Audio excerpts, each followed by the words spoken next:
यात्रा में जाना, नाखूनों का काटना, युद्ध आदि करना, गृह का आरंभ आदि कर्म, बहुत दूर की यात्रा, विवाह, उपनयन तथा समुद्र स्नान, ये सभी कार्य गर्भिणी के पति की आयु को विनष्ट करने वाले होते हैं। रत्न संग्रह नामक ग्रंथ में गालव ऋषि ने बताया है कि जिसकी स्त्री गर्भवती हो उसके पति को दहनम वपनम चैव चौलम च गिरिरोहणम नावश्चारोहणम चैव वर्जयेत गर्भणी पति। यानी कि गर्भवती स्त्री का पति दाह, मुंडन, चूड़ाकरण, पर्वतारोहण और नौका पर चढ़ना आदि कर्मों को न करे। गर्भिणी की अभिलाषा को ही दोहद कहते हैं। प्राय ये प्रश्न आता है कि दोहद किसे कहते हैं? तो गर्भिणी की अभिलाषा को ही दोहद कहते हैं। ऐसी गर्भिणी स्त्री जो अन्न पानादि विशेष द्रव्यों की अभिलाषा करती है वह दोहदवती कहलाती है। गर्भ के 4 मास के हो जाने पर गर्भ इंद्रियों के विषयों में चाह इच्छा करने लगता है। अतः स्त्री को 2 हृदय वाली होने से 2 हृदयनी कहते हैं। और द्रोहद की इच्छा का प्रतिघात होने से संतान विकृत होती है। इसलिए गर्भवती स्त्री की इच्छा को पूर्ण करना चाहिए। कि जब माता सीता ने भगवान श्री राम जी से कहा था कि मेरी इच्छा है जंगल में जाने की, ऋषियों के आश्रमों में ऋषियों के दर्शन करने की, तो भगवान ने उस इच्छा को पूर्ण करने के लिए यदि वैसे करना चाहते तो माताएं वो इच्छा पूरा नहीं होने देती।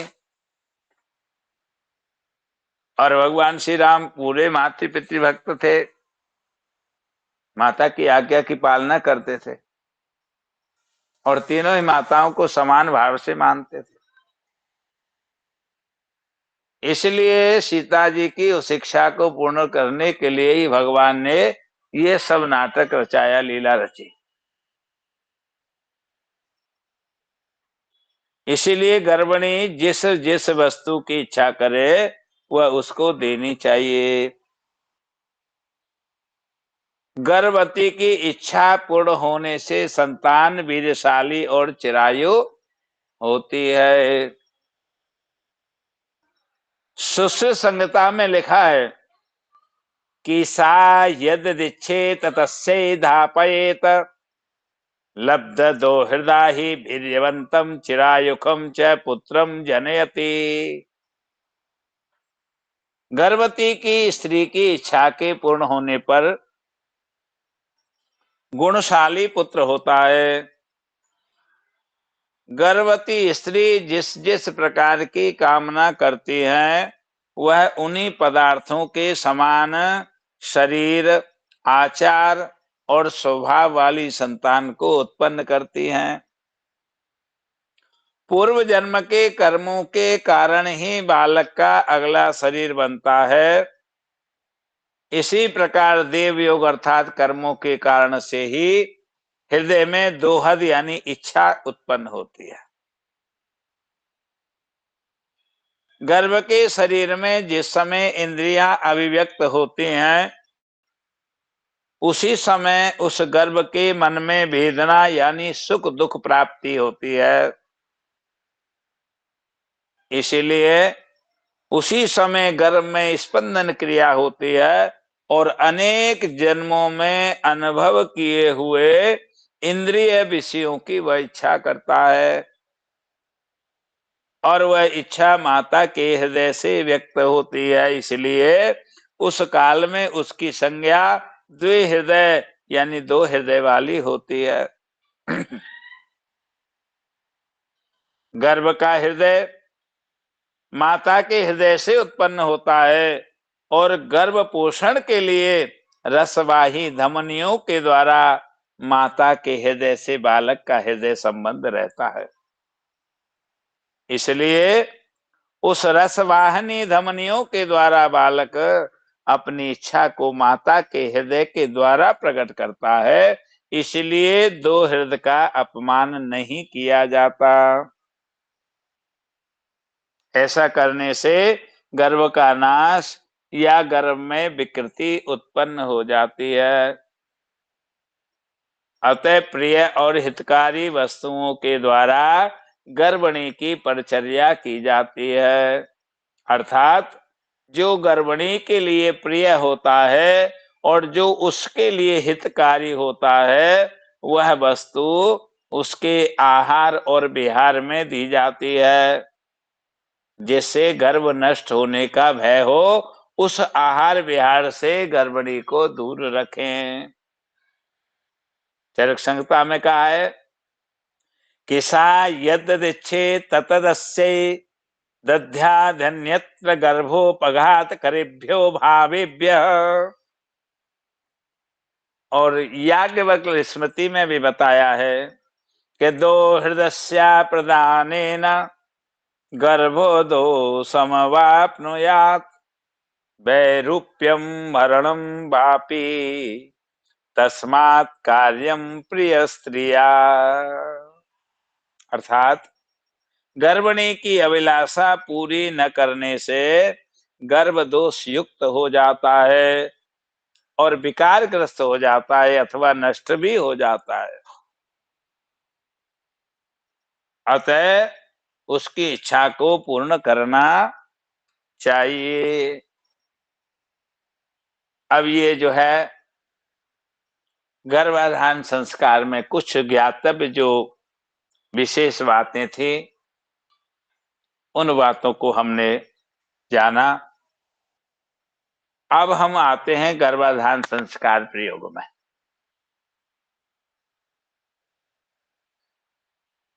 यहां एक बात और बता दें कि गर्भाधान संस्कार के जो कृत्य हैं,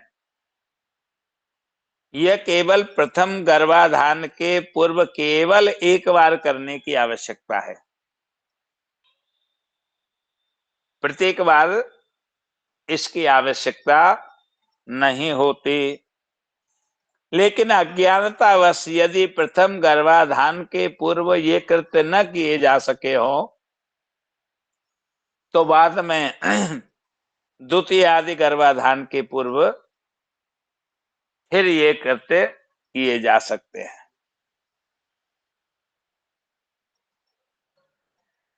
अब गर्भाधान संस्कार का प्रयोग सबसे पहले जैसे की विगत कक्षा में बताया कि जितने भी हमारे संस्कार हैं,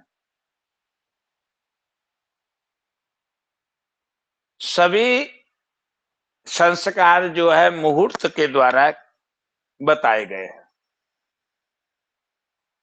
इसलिए विवाह के अनंतर रजो दर्शन के बाद चतुर्थ दिन ऋतु स्नान करके, यहां पर एक बात और स्पष्ट करें तो कि शास्त्रों में रजो दर्शन शांति कराने का भी विधान है।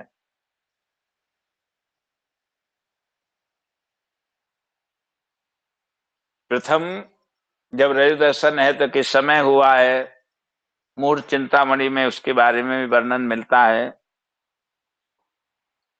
और उसका जो प्रमाण है, उसका जो विधान है, वो संस्कार दीपक अथवा कर्मकांड प्रदीप आदि ग्रंथों में जो है विस्तार पूर्वक बताया गया।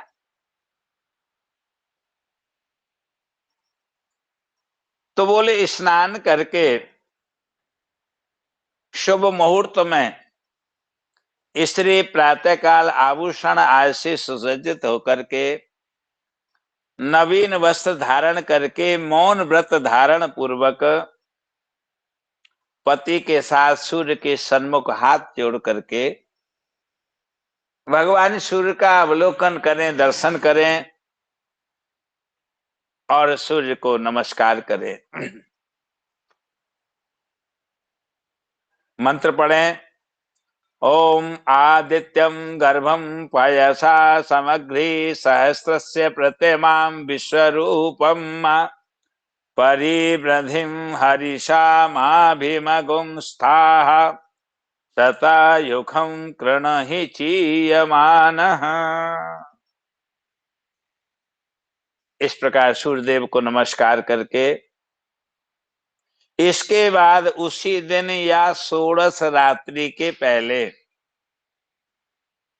किसी दिन जब गर्भाधानकूल तिथि नक्षत्र युक्त शुभ दिन उपस्थित हो,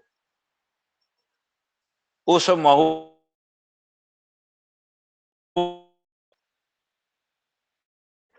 सूर्यावलोकन आदि करके सर्वप्रथम गणेश अम्ब का पूजन, स्वस्ति पुण्यावाचन, षोडश मात्र का पूजन, वसोधारा पूजन, आयुष मंत्र जाप तथा सांकल्पिक विधि से नांदी मुख श्राद्ध स्त्री को साथ में बिठा करके उसका पति करे।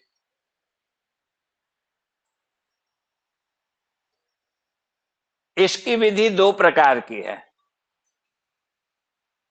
एक विधि जो है सर्वांगीण है और दूसरी जो विधि है वो आप कर सकते आचार्य के द्वारा। तो पहले हम जो है सर्वांगीण विधि को देखेंगे और उसके बाद में दूसरी अपकर्षण कर विधि को देखेंगे। तो गर्भाधान के समय जो लोग उन क्रियाओं के साथ मंत्रों का उच्चारण न कर सके, वे दूसरी सरल विधि के अनुसार अपकर्षण करने का संकल्प करें। इस विधि के अंतर्गत पूजन के बाद में आचार्य के द्वारा मंत्रों का पाठ करा लेने से विधि पूर्ण हो जाती है। यदि सरल विधि से करना हो तो अभी जो संकल्प बताएंगे वो संकल्प ना करें और उसके लिए बाद में जो दूसरा संकल्प बोलेंगे उसके द्वारा उस क्रिया का संपादन करना चाहिए। तो सबसे पहले सर्वांग पूर्ण विधि को देखते हैं। स्नान आदि से शुद्ध होकर के पत्नी के सहित आसन पर बैठ करके आचमन करे, प्राणायाम करें और आचमन प्राणायाम करने के बाद प्रतिज्ञा संकल्प करें। ओम विष्णुर्विष्णु विष्णु श्रीमद्भगवतो महापुरुषस्य विष्णुराज्ञया प्रवर्तमानस्य ब्राह्मणो द्वितीय प्रार्धे श्री श्वेत बाराह कल्पे वैवस्वत मन्वन्तरे अष्टाविंशतितमे कलियुगे कलि प्रथम चरणे जम्बूद्वीपे भारतवर्षे आर्यावर्तिक देशे, जिस देश में है, जिस स्थान में हो, यदि काशी में है तो अवमुक्त वाराणसी क्षेत्रे आनंद बने गौरी मुखे त्रिकंटक विराजते महाशमशाने भगवत्या उत्तर वाहिन्या भागरथ्या उद्वाम भागे अथवा अमुक नगरे अमुक ग्रामे अमुक क्षेत्रे षष्ठी संवत्सराणाम मध्य, जो संवत्सर चल रहा है उस संवत्सर का, जैसे अब रौद्र नाम का संवत्सर है तो रौद्र नाम संवत्सरे, और उसके बाद अयने उत्तरायण है या दक्षिणायन है, उसके बाद में जो ऋतु है अमुक ऋतु अमुक मासे अमुक पक्षे अमुक तिथौ अमुक नक्षत्रे अमुक योगे अमुक करणे अमुक वासरे अमुक राशि स्थिते सूर्य अमुक राशि स्थिते चंद्रे शेषेषु ग्रहेषु यथा यथा राशि स्थान स्थितेषु सत्सु एवं ग्रह गुण गण विशिष्टे शुभ मुहूर्ते अमुख गोत्र, अपने गोत्र का उच्चारण करे, शपथनिका अमुक शर्माहम वर्माहम गुप्तोहम, जो बोल करके फिर कहेंगे अस्या बदवा संस्कारात सय द्वारा अस्याम जनिष्यमाण सर्वगर्भाणाम बीज गर्भ समुद्भवेनो निवरणेन द्वारा श्री परमेश्वर प्रीतये गर्भाधान संस्कारम करिष्ये तत्पूर्वांगत्वेन गणेशंब का पूजनम स्वस्ति पुण्याह वाचनम मातृका पूजनम वसुर्धारा पूजनम आयुष मंत्र जपम सांकल्पिकेन विधिना नांदी मुख श्राद्धंच करिष्ये। और इस प्रकार संकल्प को करके जल अक्षत आदि छोड़ देंगे। उसके बाद जो पंचांग पूजन है, जो कि हम लोगों ने पूर्व में पढ़ा हुआ है, उस पंचांग पूजन करने के पश्चात इसके बाद उसी दिन या 16 दिन से पूर्व किसी शुभ रात्रि के दूसरे पैर में दाहिने हाथ से स्त्री की नाभि का स्पर्श करते हुए मंत्र पढ़ें। ओम विष्णुर्योनिम कल्पयतु त्वष्टा रूपाणि विपुंसतु असिंचतु प्रजापतिर्धाता गर्भम ददातु ते। इसके उपरांत पूर्व अथवा उत्तर की ओर मुख किए हुए पति अपनी पत्नी को निम्न मंत्र से अवमंत्रित करे। ओम गर्भम देहि शिने वाली गर्भम देहि प्रतुष्टुके गर्भम ते अश्वनो देवा बाधताम पुष्कर स्रजो। इस प्रकार उसको अवमंत्रित करके स्वस्थ और प्रसन्न मन होते हुए पति प्रसन्न हृदय वाली उद्वेग रहित पति की इच्छा करने वाली स्त्री को उत्तम शैया पर 2 घड़ी रात्रि व्यतीत हो जाने के बाद में रतिदान प्रदान करे और उससे पूर्व ये मंत्र को पढ़ना चाहिए।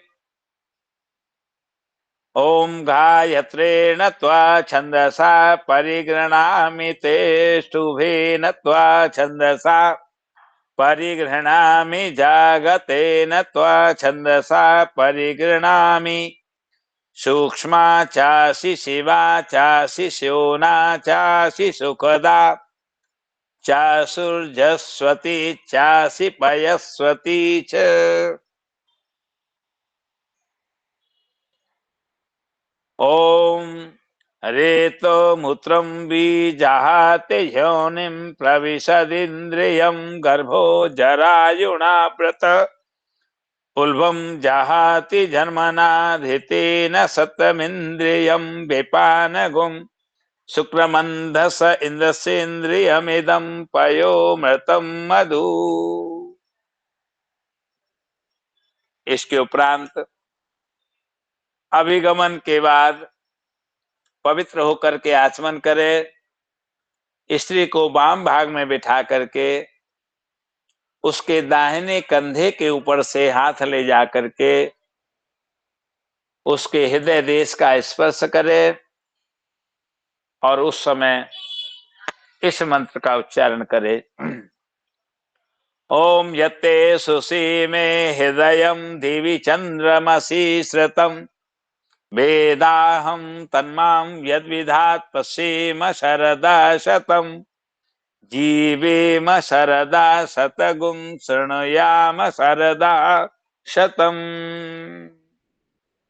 टन टन तांबुलाद का सेवन कर रात्रि में सुखपूर्वक शयन करे। प्रातःकाल स्नान आदि से निवृत्त होकर के ब्राह्मण भोजन का संकल्प करे और आचार्य आदि ब्राह्मणों को दक्षिणा प्रदान कर मातृकाओं का जो पूजन किया था उनका विसर्जन करे। वर्तमान समय में गर्भाधान संस्कार की पूरी विधि संपन्न करने में जिन्हें कठिनाई प्रतीत हो उनके लिए यहाँ संक्षिप्त सरल जो सांकल्पिक विधि दी जा रही है। समय भाव के कारण पंचांग पूजन नहीं करना हो तो उसके विकल्प रूप में पंचांग पूजन के निमित्त संकल्प के द्वारा आचार्य को दक्षिणा प्रदान कर दे। और यहाँ दूसरा जो संकल्प होगा वह संकल्प इस प्रकार रहेगा। ओम विष्णु विष्णु विष्णु श्रीमद्भगवतो महापुरुषस्य विष्णुराज्ञया प्रवर्तमानस्य ब्राह्मणं द्वितीय परार्धे श्री श्वेत वराह कल्पे वैवस्वत मन्वन्तरे अष्टाविंशतितमे कलियुगे कलि प्रथम चरणे जम्बूद्वीपे भारतवर्षे आर्यावर्तिक देशे अमुक नगरे अमुक ग्रामे अमुक क्षेत्रे षष्ठी संवत्सराणां मध्ये अमुक संवत्सरे अमुक अयने अमुक ऋतौ अमुक मासे अमुक पक्षे अमुक तिथौ अमुक नक्षत्रे अमुक योगे अमुक करणे अमुक वासरे अमुक राशि स्थिते सूर्ये अमुक राशि स्थिते चंद्रे शेषेषु ग्रहेषु यथा यथा राशि स्थान स्थितेषु सत्सु एवं ग्रह गुण गण विशिष्टे शुभ मुहूर्ते अमुक गोत्रोत्पन्नोहम अमुक शर्माहम वर्माहम गुप्तोहम अस्मिन् गर्भाधान संस्कार कर्मणि स्वस्ति पुण्याहवाचनम षोडश मातृका पूजनम वसोधारा पूजनम आयुष मंत्र जपम सांकल्पिक नांदी श्राद्धम इत्येतेषां कर्मणां शास्त्रोक्त विधि परिपालनोद्देश्येन स्वर्णम निष्क्रिय द्रव्यम यथा नाम गोत्राय ब्राह्मणाय भवते संपर्ददे। ऐसा कहकर के दक्षिणा ब्राह्मण को दे। उसके बाद गर्भाधानात्मक मंत्रों का निम्न रीति से अपकर्षण कर ले। मंत्रों का अपकर्षण करने के लिए अब जो संकल्प बताएंगे उस संकल्प के बाद सभी क्रियाएं संपन्न करें और आचार्य के द्वारा इन मंत्रों का पाठ करा दे तथा उसी समय मात्र का विसर्जन आदि सभी कृत्य पूर्ण कर ले।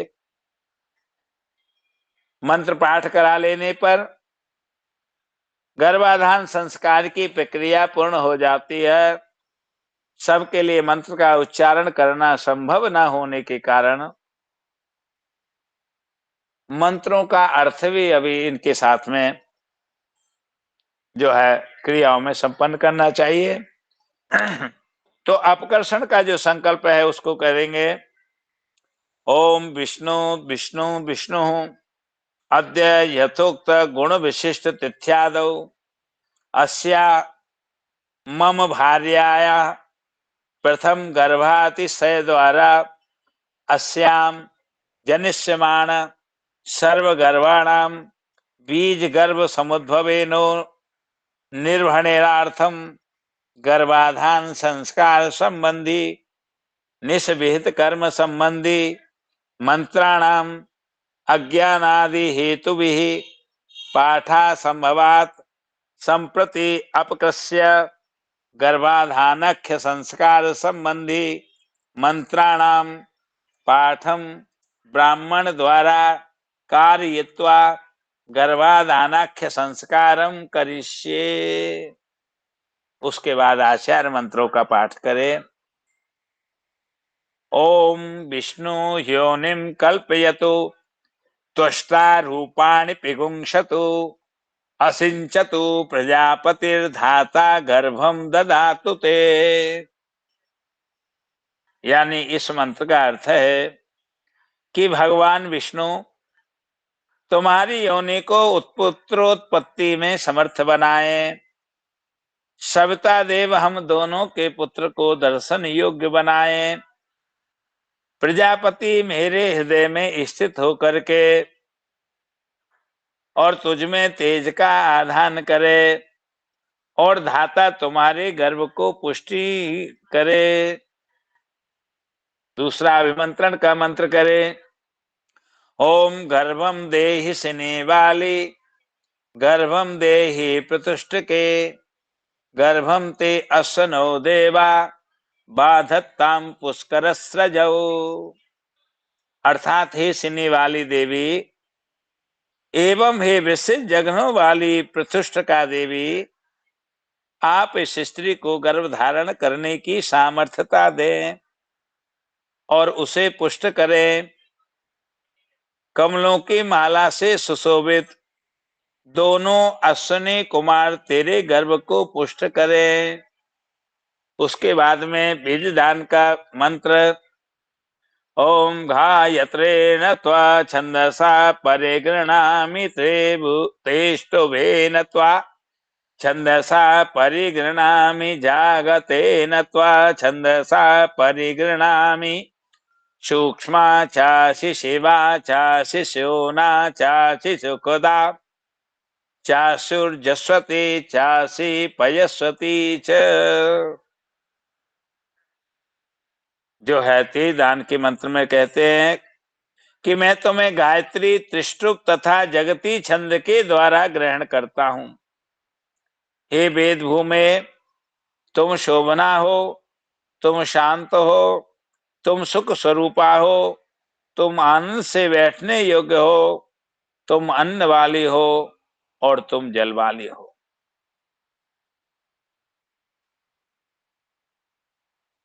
ओम ह्रेतो मूत्रम बीजाहाते योनिम प्रविशन्द्रियम गर्भो जरायुणामृता उल्बम जहाति जन्मना ऋतेन सत्यमिन्द्रियं विपान गुं शुक्रमंदस इंद्रसेन्द्रियमिदं पयो मृतम मधु।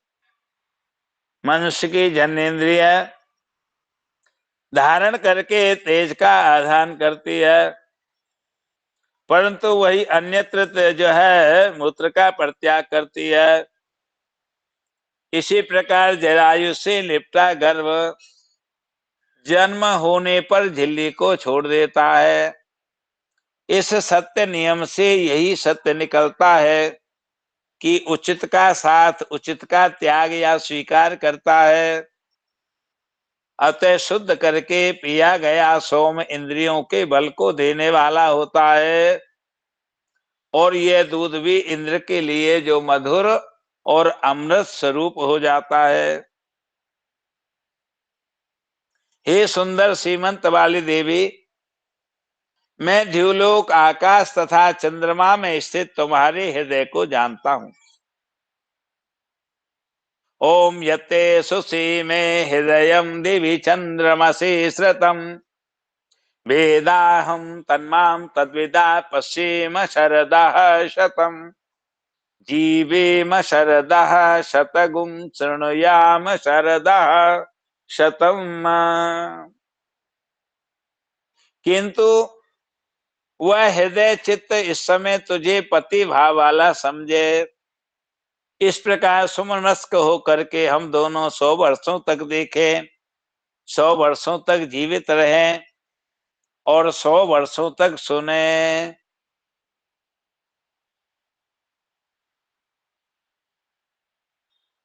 यदि कदाचित वह स्त्री गर्भ धारण न करे तो उसका पति पुख्य नक्षत्र के दिन उपवास रहकर व्रत रख करके सफेद पुष्प वाली जो कंठ कारिका, जिसको भटकटैया या कटेरी कहते हैं,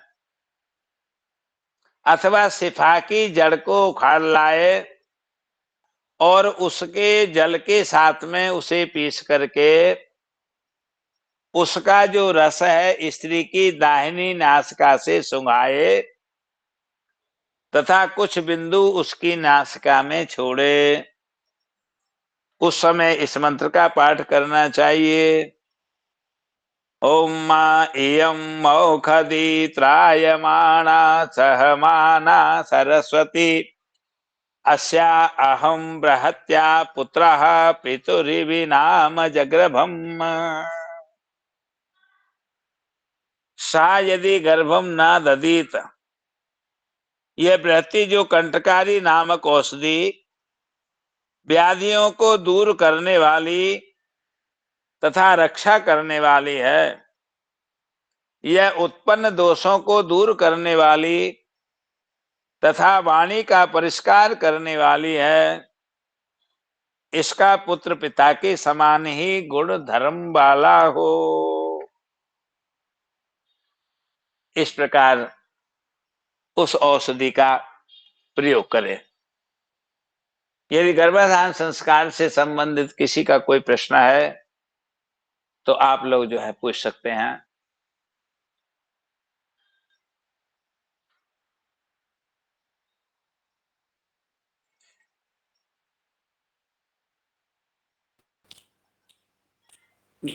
गुरुजी प्रणाम। हाँ जी चंदन जी।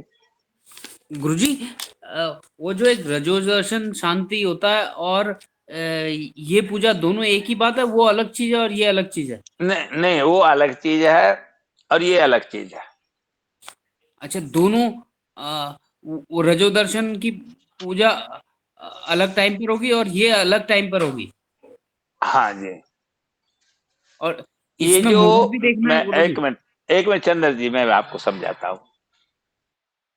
जो प्रथम रजोदर्शन है, अब आज के समय में, पहले समय में तो जो है जब गौरी कन्या होती थी तब कन्या का विवाह किया जाता था, तो उस समय प्रथम रजोदर्शन जो है स्त्री को पति के घर में होता था, तो वहां वो क्रिया ये पूजा की संपन्न की जाती थी। लेकिन आज के समय में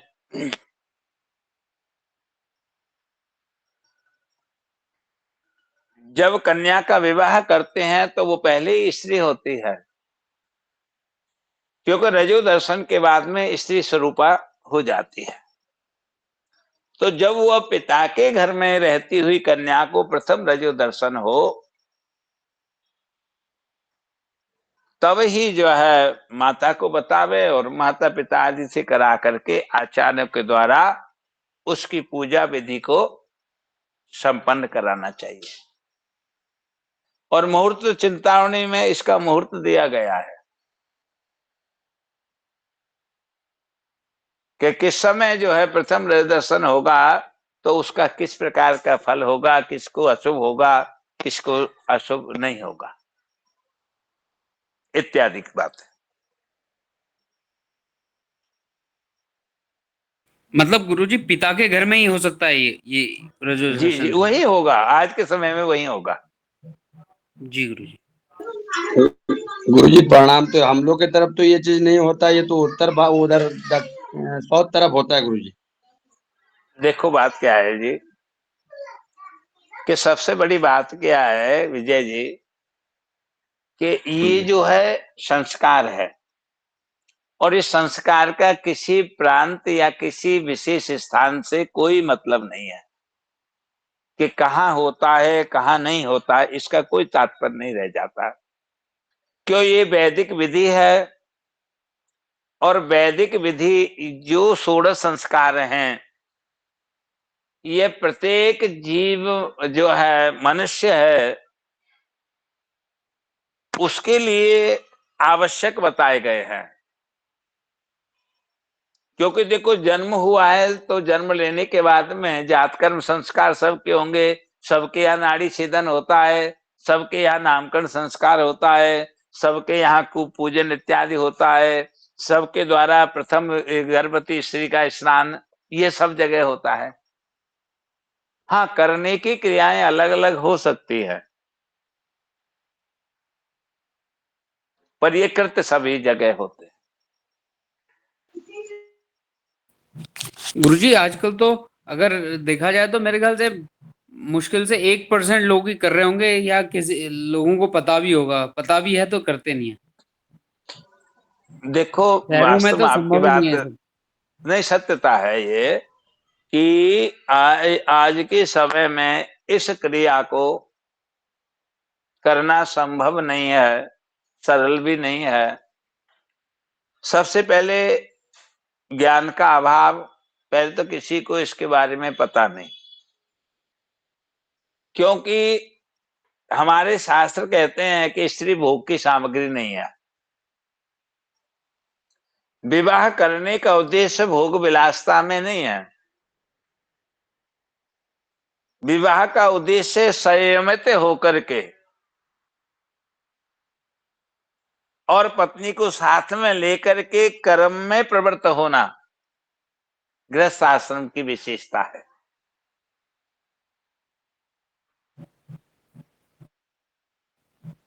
गुरुजी मैं कभी कभी ये पुरी के शंकराचार्य जी को सुनता हूँ ना, जी, तो वो स्पष्ट आपके 6 महीने से आप लोगों से जो भी मैंने ज्ञान प्राप्त किया, वो एक बात बोलते हैं कि दुनिया में नरक और नरकी प्राणियों की उत्पत्ति के अलावा कुछ नहीं हो रहा। तो मुझे ये सब आपकी आपसे सीखने के बाद और उनकी बात समझने के बाद बिल्कुल सही लगती है आज की तारीख में।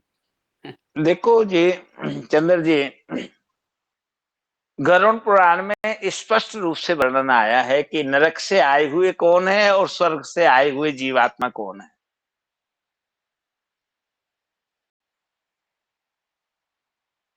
बहुत भगवान ने गरुड़ जी को बहुत विस्तृत रूप से, स्पष्ट रूप से बताया है इस बात को, बिना संकोच के। और ये माता पिता यदि इस कृत्य को नियम पूर्वक धारण कर लें और ये गर्भाधान संस्कार उन नियमों के अंतर्गत हो, तो वो जो चाहे वो बच्चे को बना सकते हैं। पर इसके लिए उनका अपना जीवन संयमित करना पड़ेगा। गुरुजी जानकारी अभाव में तो वो तो फिर अंग्रेजों की तरह ही पल बढ़ रहे हैं ना, तो जानकारी तो है नहीं, जानकारी देने का कोई तरीका भी नहीं रह गया समाज में। तरीका भी नहीं। देखो, शास्त्र तो है, पर हम शास्त्रों को न देखते हैं, न पढ़ते हैं, न सुनते हैं, क्योंकि ना तो हमारे पास पढ़ने का समय है, ना देखने का समय है, ना सुनने का समय है। क्योंकि हमारा जो है गुरु तो जो है, या तो मैकाले की शिक्षा रह गई, या आजकल ये फोन। बस इससे हमें समय मिले तब ना कहीं और जाएं। आज ग्रंथ पढ़ने के लिए तो किसी के पास समय है ही नहीं। हम लोग ग्रंथों का कितना अध्ययन कर पाते हैं? हम अपने ऊपर देखें, हम किसी को क्या करें। नहीं नहीं गुरुजी, हम तो ये बहुत बुढ़ापे में आके समझ में आया है। अब तो हम भी कुछ नहीं कर सकते ना, हमारे हाथ से भी बात गई, जाने के हाथ से गई है, उसके बाद हमें अकल आई है। बिल्कुल बिल्कुल बिल्कुल। उसमें सीधा सीधा कारण है शिक्षा व्यवस्था। वो व्यवस्था ही खत्म कर दी गई किसी न किसी प्रकार से। मैकाले शिक्षा पद्धति और अन्य चीजों को ला करके पूरा षड्यंत्र पूर्वक शिक्षा को और संस्कृति को नष्ट किया गया। उसका कारण यही मेरे समझ में आता है। नहीं, सत्य बात है, यही है।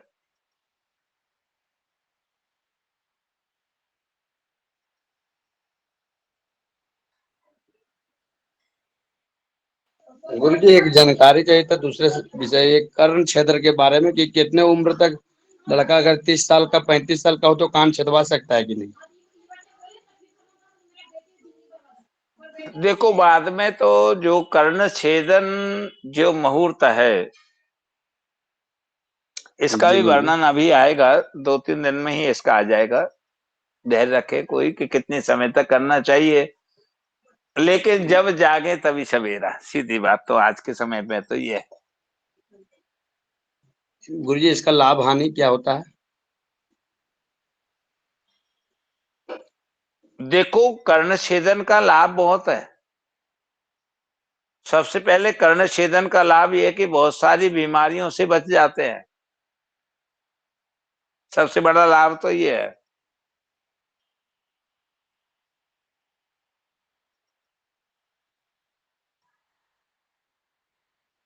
और गुरुजी ज्योतिष की दृष्टि में इसका लाभ?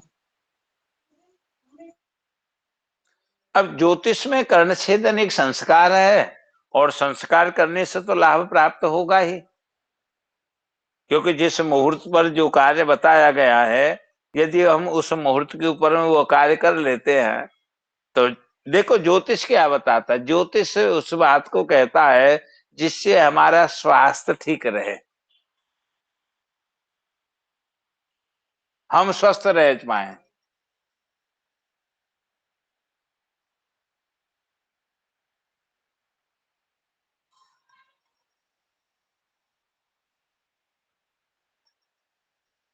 तो बाली उसमें स्वर्ण का पहनना रहता है या कोई भी धातु का चलेगा? देखो स्वर्ण धातु से ही बताया गया है। जी। जो कर्ण छेदन का वो आएगा उस चैप्टर में सारी एक एक बातें स्पष्ट रूप से आप लोगों को बताई जाएगी। जी गुरुजी।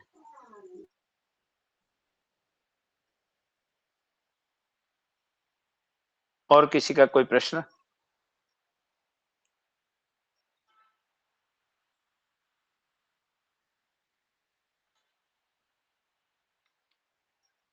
कल को हम देखेंगे दूसरा संस्कार, पुंसवन संस्कार, और साथ ही तीसरा सीमंत नयन संस्कार। कल इन दोनों संस्कारों के बारे में जानेंगे। छोटे छोटे संस्कार हैं, चैप्टर बहुत बड़े नहीं है, इसे कल को हम इन दोनों संस्कारों के बारे में जानेंगे। जी गुरुजी। ठीक है, आज के लिए इतना ही। प्रणाम गुरुजी। प्रणाम ओम गुरुजी। सर्वे भवन्तु सुखिनः, सर्वे सन्तु निरामया, सर्वे भद्राणि पश्यन्तु, मा कश्चित् दुःखभाग् भवेत्। हरि ओम शांति शांति शांति। सर्वेभ्यो नमो नमः। धन्यवाद। कल को इसी समय पुनः मिलन होगा, तब तक के लिए सभी को राधे राधे। प्रणाम प्रणाम गुरुजी। राधे राधे गुरुजी।